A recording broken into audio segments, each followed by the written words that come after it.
Okay, hello, and welcome back to Critical Weight Theory, where, in addition to talking about society and, sometimes music or whatever, sometimes I break down the latest in horror cinema. And in this case, while it's not quite the latest, this is from 2023, but it's relatively new. So today we're looking at The Unheard, a 2023 psychological horror film directed by Jeffrey A. Brown. You might recognize his work from The Beach House from 2019. Well, I don't recognize that movie because I've never seen it, and I'm not sure if it's that well known of a movie, but anyway. It is considered a slow burning horror movie that left a lasting impression on genre fans. Some people think it's a gem.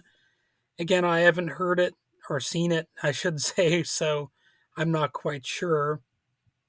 But this is one of those movies that it's hard to give a positive review about. Yet it's hard to say that's like terrible because it's one of those things that might resonate with a unique audience member. But for me, it didn't exactly knock my socks off. The Unheard comes from screenwriters Michael and Sean Rasmussen, who were the duo behind Dark Feed from 2013 and Crawl from 2019, which is actually a very good movie. So, these two are capable of definitely making some good stories. And they also apparently were screenwriters for The Ward from 2010, which I admittedly have not seen. But as a fun fact, The Ward holds the unique distinction of being the last film directed by legendary horror maker John Carpenter. Horror filmmaker, I suppose I could say.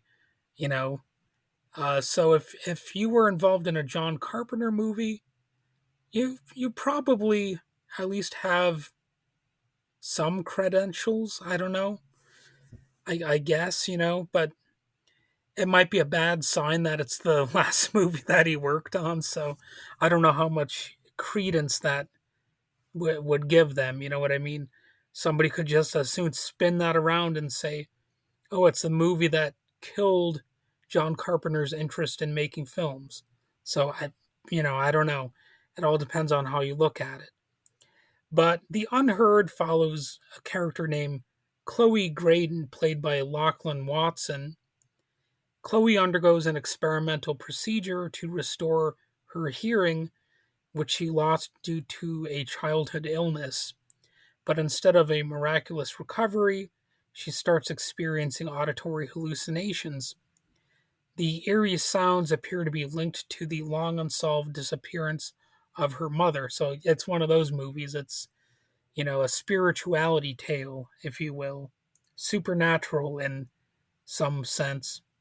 So it's set in a quiet northeastern town, and the film weaves Chloe's personal trauma with an unsettling series of missing women cases.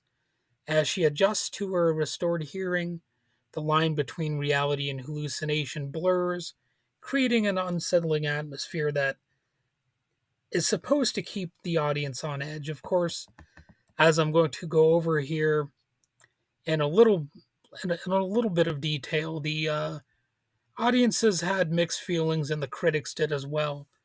So, the movie does at times have an ominous feel, and that could be seen as a success right off the bat, but it's one of those movies that just doesn't connect with people apparently.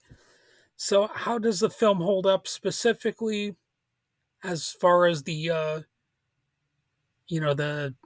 rating sites go? Critics have had mixed reactions, as I noted. Monica Castillo of RogerEbert.com appreciated the film's concept but felt that the execution lacked the necessary intensity to sustain its suspense. On the other hand, Heaven of Horror praised its creepy moments and strong performances, but argued that it is you know, too long. It's nearly 2 hours in its runtime, and they maintain that it drags down the pacing. So I actually happen to agree with that assessment. It's one of those movies that would have been better if it was shorter. And I kind of hate to always make that, or I don't always make that critique, but I hate it to make that critique for a movie. That's one of the things that I don't like to say because it makes me sound, like I'm impatient or something like that. But, sometimes you want a movie to proceed a little bit faster. And maybe this could have worked better as like just an hour long TV episode or something like that. I'm not sure. But, as far as the numbers, the Unheard holds a 41% rating on Rotten Tomatoes and a 34% audience score. There's a divisive response to it, in other words. Over on IMDb, the film fares slightly better with a 4.6 out of 10, which is closer to being an average rating rather than simply a terrible one. And it suggests that, critics may not have fully embraced it, but some horror fans found it compelling enough to recommend. So there's a chance that I will rewatch it. Maybe I just wasn't in the mood to see that type of movie at the time. That does happen sometimes. It can even happen with a slasher movie or something, or a drama or whatever. It's just not always something you're gonna, want to see unless you're, not very picky. So, like I said, the ticking of the clock is a pretty big factor with this movie because it is time consuming, and I suppose a person could say that about this podcast episode too, because everybody's a critic. So if you're a fan of psychological horror that explores sensory perception and trauma, which a lot of movies seem to do these days, The Unheard is worth checking out. It's a slow burning film that leans heavily on atmosphere and sound design to unsettle viewers, and maybe that will connect with you. I don't know. It all depends on what you're looking for and in the mood for. So while it may not be a genre defining hit, it offers a unique experience that could linger after the credits roll. It's something you might want to try, regardless of my opinion on it. So that's it for today's episode, basically. If you've seen The Unheard, you know, you can share your thoughts on social media or in the comments.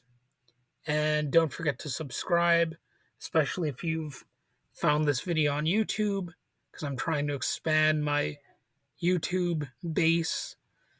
And, I'll do additional movie reviews and music reviews and talk about society and whatnot. And, this is a divisive movie, but I don't think it's, even though I don't think it's the best, I don't think it's the worst. And, uh, just go ahead and check it out if you have the time. So until next time, stay tuned and stay scared. Ooh.